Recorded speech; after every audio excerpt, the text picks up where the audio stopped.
दोस्तों, क्या हुआ जब अचानक अयोध्या पहुंच गया सैकड़ों नागों का झुंड। इनका संबंध नागलोक से बताया जा रहा है। आखिर राम मंदिर की प्राण प्रतिष्ठा से पहले अचानक इतने सारे चमत्कार क्यों हो रहे हैं? सबसे पहले गिद्धों का झुंड राम मंदिर के आसपास दिखाई दिया, जैसे जटायु के वंशज कहा जा रहा है, और लोग इनकी पूजा भी कर रहे हैं। इसके बाद कुछ भालू भी अयोध्या में अचानक से दिखने लगे हैं, जिन्हें जामवंत का प्रतीक कहा जा रहा है। लेकिन अब एक ऐसा चमत्कार देखने को मिल रहा है जो अयोध्या के लोगों के लिए खतरा साबित हो रहा है। मेरे साथियों, आज की इस वीडियो में बहुत बड़े रहस्य से पर्दा उठाने वाले हैं हम। आखिर राम जी के और नागों का क्या संबंध है? आखिर प्राण प्रतिष्ठा से पहले इतने सारे चमत्कार कैसे हो रहे हैं, और इतने सारे नाग यहाँ इकट्ठा क्यों हो गए हैं अयोध्या में? आपको जरूर बताएंगे इस वीडियो में। और ये सारे नाग अलग अलग प्रजाति के हैं। पर दोस्तों, आगे बढ़ने से पहले वीडियो को लाइक कर दीजिए आप अगर एक सच्चे हिंदू है तो, और कमेंट बॉक्स में जय श्री राम जरूर लिखें। दोस्तों, 22 जनवरी सोमवार के दिन अयोध्या का नवनिर्मित राम मंदिर होने जा रहा है रामलला का, और वहाँ पर की जाने वाली है प्राण प्रतिष्ठा। सभी देशवासियों को बेसब्री से इंतजार है इस चीज़ का। राम जी के भव्य स्वागत की तैयारी जोरों शोरों से चल रही है।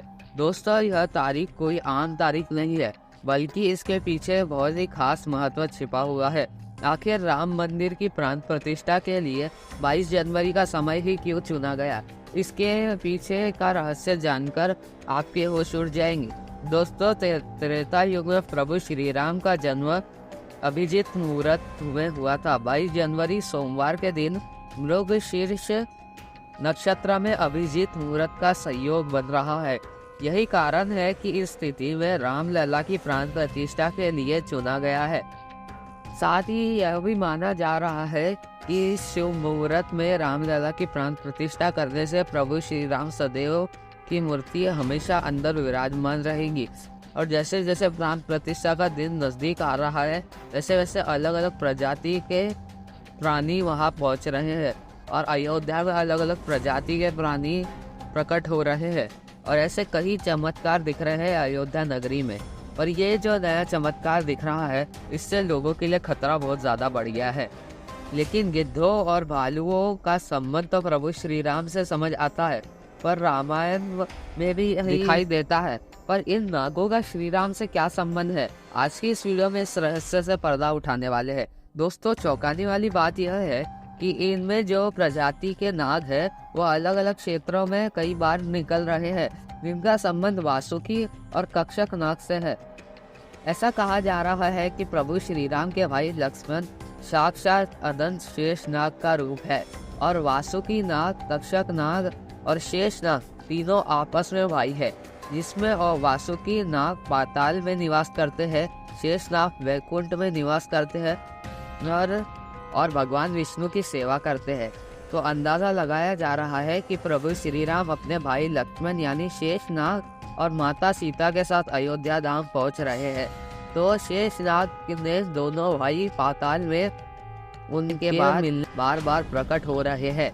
दोस्तों, यह रहस्य बहुत बड़ा है, क्योंकि अयोध्या के क्षेत्र से सबसे बड़ा सांप पाया गया है। इसको देखकर मजदूर भी डर गए थे, पर इसके बाद उन्हें श्री राम का नारा लगाया, जिससे उन्हें थोड़ी हिम्मत आई।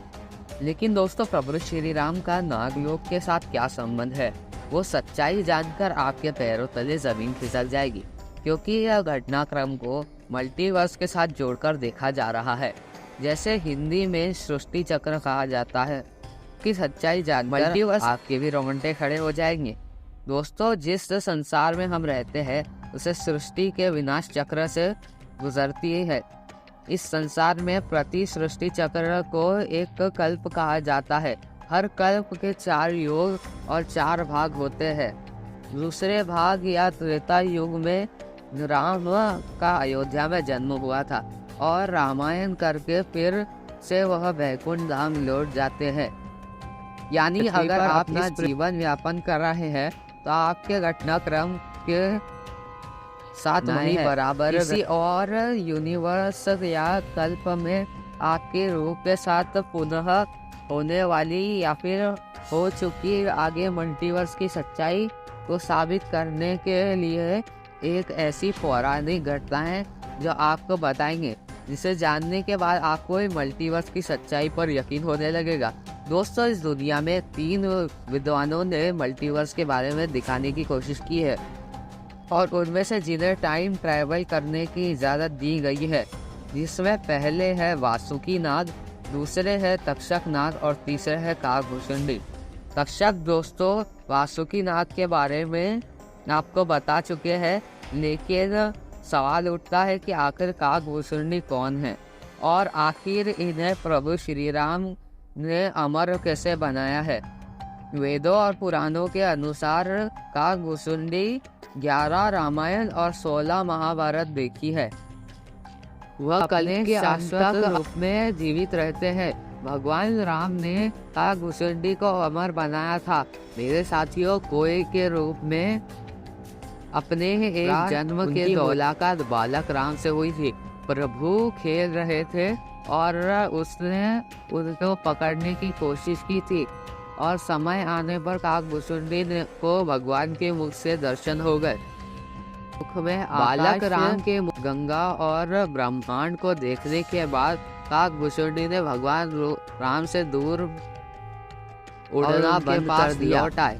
एडन काकभूषुंडी ने भगवान राम को ना पहचान दी थी और उसके लिए उन्होंने भगवान से क्षमा भी मांगी। इसके बाद भगवान ने उन्हें माफ़ कर दिया। काकभूषुंडी ने उनसे इच्छा पूछी तो भगवान राम ने काकभूषुंडी से यह आदेश दिया कि वह अमर बन जाए, और यही इच्छा काकभूषुंडी की भी थी। इसके बाद सृष्टि के 27 चक्रों तक जीवित रहे काकभूषुंडी। अमरता का वरदान प्राप्त हुआ उन्हें, और वे कौवे के रूप में जीवित रहे, क्योंकि उन्हें भगवान राम के निकट रहने का अवसर मिला था। दोस्तों, भगवान श्री राम का जन्म होता है और वह अयोध्या जाते हैं। भगवान राम को एक बच्चे के रूप में बड़े होता देखते हैं और वह खेलते हुए भी देख सकते हैं। काकभूषुंडी अयोध्या में भी हाल फिलहाल मौजूद हो सकते हैं और राम मंदिर के निर्माण कार्य को अपने आंखों से देख रहे होंगे। यानी कि यह तीनों विद्वान अपनी मर्जी से किसी विकल्प यानी यूनिवर्स में जा सकते हैं, टाइम ट्रैवल कर सकते हैं, और अयोध्या में अचानक नागों का पाया जाना, वो भी राम मंदिर के प्राण प्रतिष्ठा के पहले, तो इनका संबंध वासुकी और तक्षक नाग से लगाना गलत नहीं होगा। इन नागों का दर्शन मात्र से भक्तों का उद्धार हो जाता है, लेकिन कई लोग होंगे जो अभी मल्टीवर्स यानी सृष्टि चक्र को मानने को तैयार नहीं होंगे। लेकिन आगे हम आपको एक ऐसी कहानी और एक ऐसी सच्ची कहानी आपको बताने जा रहे हैं जिसका संबंध रामायण से जुड़ा हुआ है, और इसे जानकर आपको विश्वास हो जाएगा कि मल्टीवर्स वास्तव में होता है। जिस तरह दुनिया में आने वाले हर इंसान की मृत्यु निश्चित होती है, उसी तरह इंसान रूप में जन्म लेने वाले भगवान के अवतारों का भी धरती पर निश्चित समय है, और वह समय समाप्त होने पर वह भी अपने प्राण त्याग करके अपने लोक वापस लौटना पड़ता है। और उसी प्रकार भगवान श्री राम ने इस लोक को छोड़कर वापस विष्णु लोक गए थे।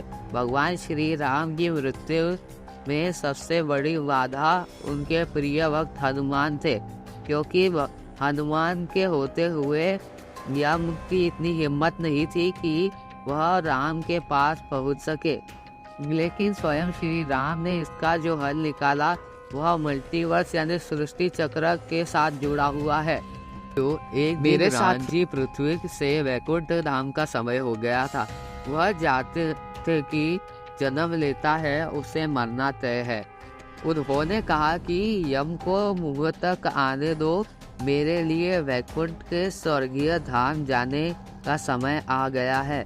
लेकिन मृत्यु के देवता यम अयोध्या में प्रवेश करने से डरते थे, क्योंकि उनको राम के पास परम भक्त हनुमान जी भी दिखते थे। यम के प्रवेश के लिए हनुमान जी को हटाना जरूरी था, इसलिए राम ने अंगूठी को महल में फर्श पर एक छेद करके गिरा दिया और हनुमान जी को इसकी खोज करने लगा दिया, और कहा कि हनुमान जी ने स्वयं स्वरूप छोटा कर लिया और इसकी खोज करने लगे और एक भंवरे की तरह अपना शरीर बना लिया, और उसके बाद उन्होंने यह अंगूठी खोज ली।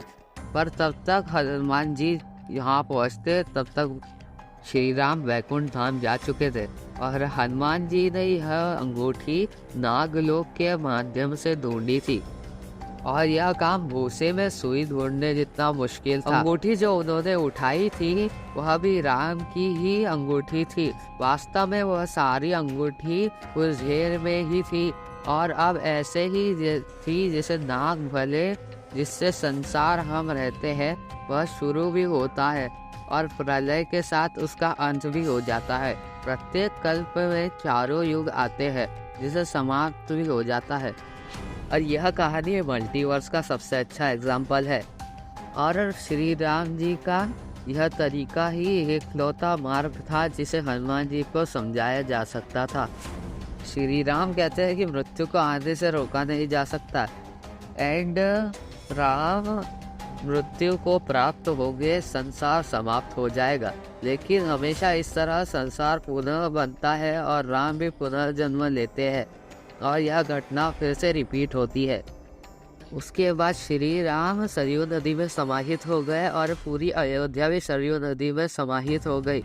यहाँ तक कि कीट पतंग और अयोध्या नगरी के पशु पक्षी भी सरयू नदी में समाहित हो गए। ऐसा कहा जाता है कि अयोध्या में जितने भी रहवासी थे वह सभी देवी देवताओं में के ही अंश थे जो प्रभु श्री राम की लीला को अपनी आंखों से देखने आए थे और वह आम इंसानों की तरह रह रहे थे। जब रामायण का काल पूरा होता है तो प्रभु श्री राम के साथ अपने धाम लौट जाएंगे और जैसे ही रामायण का काल खत्म होता है ये लोग अपने धाम लौट जाते हैं। श्री राम का पुनर्जन्म होता है और उसके बाद वह रामायण फिर से रिपीट होती है। श्री राम के पुत्र कुश ने अयोध्या नगरी को वापस बसाया था और ग्रंथों की माने तो उन्होंने प्रथम पत्थर को खंभे वाले मंदिर को तैयार किया था और श्री राम की पुण्य जन्मभूमि को फिर से ठीक किया था और परंपराओं के मुताबिक अयोध्या को फिर से बसाया था। भविष्य पुराण के अनुसार उज्जैन के महाराजा विक्रमादित्य ने ईसा पूर्व में एक बार फिर से यानी कि दूसरी बार उजड़ हो चुकी अयोध्या का निर्माण करवाया था। धार्मिक ग्रंथों के अनुसार उन्होंने अयोध्या में सरयू नदी के लक्ष्मण घाट को आधार बनाकर 365 मंदिरों का निर्माण करवाया था। वह भगवान विष्णु के परम भक्त थे, इसलिए उन्होंने श्री राम जन्मभूमि पर भव्य मंदिर का निर्माण करवाया था। लेकिन हिंदू पक्ष का दावा है कि बाबर ने 1833 में बाबरी मस्जिद का ढांचा बनाया और श्री राम मंदिर को गिरा दिया था और ये सब शुरू होता है 1528 में। और ये हिंदुओं का दावा है कि मुगल आक्रमणकारी बाबर ने पवित्र राम मंदिर जन्मभूमि की जगह को तोड़कर बाबर बाबरी मस्जिद बनाई थी और बाबरी ढांचे को खड़ा किया था और इसके लिए एक ऐतिहासिक फैसला लिया गया था कोर्ट में 2019 में। 5 अगस्त 2019 को यह फैसला आया जो हिंदू पक्ष के सपोर्ट में आया और मुस्लिम पक्ष ये केस हार गया, पर उनका बदले में एक अलग ज़मीन दी गई। पर 22 जनवरी के लिए क्या आप एक्साइटेड है? कमेंट बॉक्स में अपनी राय ज़रूर बताएं। वीडियो को लाइक करें, चैनल को सब्सक्राइब करें, अपने दोस्तों के साथ शेयर करें। धन्यवाद।